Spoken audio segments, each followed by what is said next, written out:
होली में चोली रंगा ले देबो 500।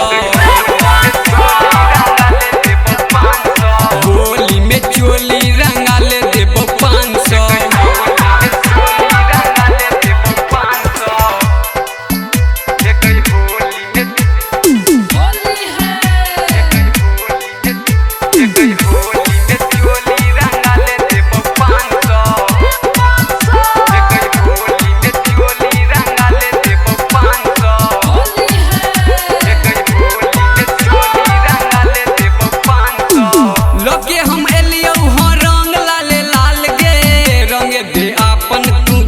गोरे गाल गे बोलने किया एना करे छे नखरा मान ले बात न तो भजे तौला फरा मान ले बात न तो भजे तौला फरा लोके हम एलियो हो रंग लाले लाल गे रंग दे अपन तू गोरे गोरे गाल गे बोलने किया एना करे छे नखरा मान ले बात न तो भजे तौला फरा भूली है ने छोड़ी तू आई है ध्यान से होली में चोली रंगा ले देबो 500। लके पिचकारी हम एलियो दुकान से लके पिचकारी हम एलियो दुकान से होली में चोली रंगा ले देबो 500।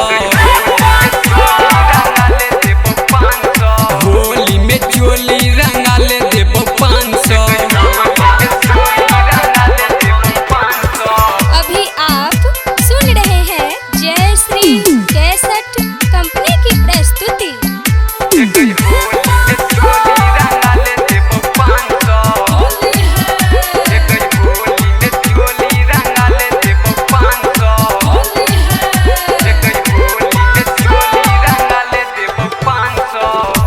सुहाना छौरी कहै छौ तोरा छोटो में तोरा अमाही के छौरा कहै छौ तोरा यदुवंशी विकास गे चढ़ल जवानी के कर देतौ नास गे चढ़ल जवानी के कर देतौ नास गे सुहाना छौरी कहै छौ तोरा छोटो में तोरा अमाही के छौरा कहै छौ तोरा यदुवंशी विकास गे चढ़ल जवानी के कर देतौ नास गे चढ़ल जवानी के कर देतौ नास गे बेने छौरी तनी करे तू रोमांस बेने छौरी तनी करे तू रोमांस होली में चोली रंगा ले देबो 500।